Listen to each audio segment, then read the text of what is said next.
ধনেখালি কাণ্ডে সিআইডি তদন্তে চূড়ান্ত অনাস্থা প্রকাশ করে আগেই রাজ্যকে তুলোধনা করেছিল হাইকোর্ট। নিরপেক্ষ তদন্তের স্বার্থে এবার সেই ঘটনার তদন্তভার সিবিআইয়ের হাতে তুলে দিল আদালত। সিআইডি তদন্তের ক্ষেত্রে যে দিকগুলো নিয়ে হাইকোর্ট সন্তুষ্ট হতে পারেনি সেই দিকগুলি রায় উল্লেখ করা হয়েছে এবং হাইকোর্টে সেই প্রশ্নগুলির উত্তর খোঁজার মধ্যে দিয়ে সিবিআইকে তদন্তের পথে এগোতে হবে। রায়ের কপি হাতে পাওয়ার 7 দিনের মধ্যে সিবিআইকে তদন্ত শুরু করতে হবে। সিআইডি তদন্তকারী অফিসারকে নির্দেশ দেওয়া হয়েছে মামলার কেস ডায়েরি সহ অন্যান্য প্রয়োজনীয় নথি সিবিআইয়ের হাতে তুলে দেওয়ার জন্য। এই মামলার শুনানির শুরুতে বিচারপতি জয়মাল্য বাগচি প্রশ্ন তোলেন, ধনেখালি কাণ্ডে খুনের মামলা না করে অনিচ্ছাকৃত খুনের মামলা রুজু করা হয়েছে কেন?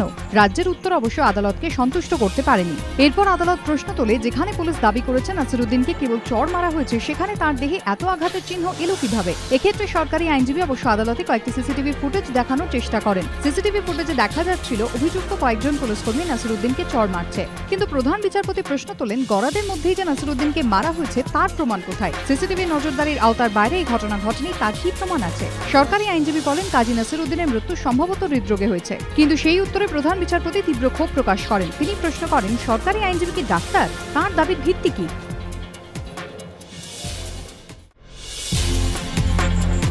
মার্চ ধাপায় গোষ্ঠী সংঘর্ষে মৃত্যু হয় তৃণমূল নেতা অধীর মাইতির। যদিও তারপর থেকে দলীয় নেতারা বারবার নানা তত্ত্ব খাড়া করে গোষ্ঠীদ্বন্দ্বের বিষয়টি চাপা দেওয়ার চেষ্টা করেছেন, কিন্তু সেই অধীর মাইতির স্মরণ সভাতেও খোদ তৃণমূল নেতাদের একাংশের কথাতেই উঠে এলো গোষ্ঠীদ্বন্দ্বের প্রসঙ্গ।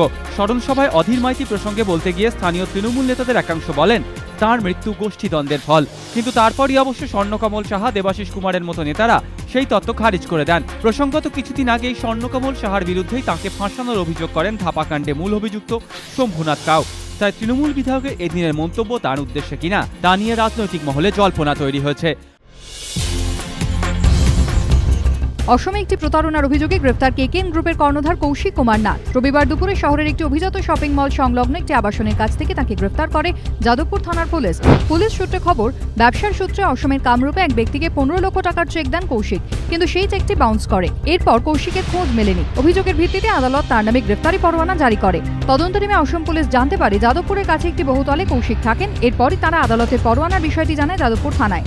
পুলিশ সূত্রে খবর, বেশ কিছুদিন ধরে শহরের বিভিন্ন জায়গায় কেকেন কর্ণধারের খোঁজ চলছিল।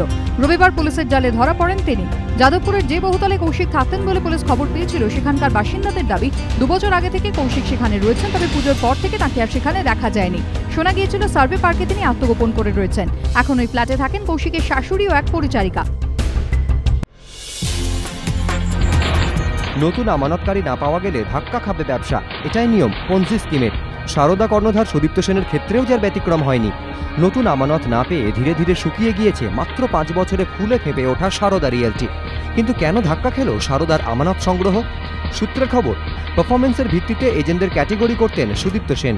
বার্ষিক 50 লক্ষ টাকার বেশি আমানত সংগ্রহ করতে পারলে সেই এজেন্টকে দেওয়া হতো সুপার প্ল্যাটিনাম ক্লাবের সদস্যপদ। 35 থেকে 50 লাখ হলে মিলত প্ল্যাটিনাম ক্লাবের সদস্যপদ, আর 20 থেকে 35 লক্ষ টাকা আমানত সংগ্রহ করলে দেওয়া হতো গোল্ড ক্লাবের মেম্বারশিপ। আমানত সংগ্রহের ভিত্তিতে জেলাগুলিরও মূল্যায়ন করতেন সারদা কর্ণধার। সবচেয়ে বেশি আমানত আসত A+ ক্যাটেগরিভুক্ত দক্ষিণ 24 পরগনা, পূর্ব মেদিনীপুর এবং পশ্চিম মেদিনীপুর থেকে। এ ক্যাটেগরির জেলা ছিল উত্তর 24 পরগনা, হুগলি এবং হাওড়া।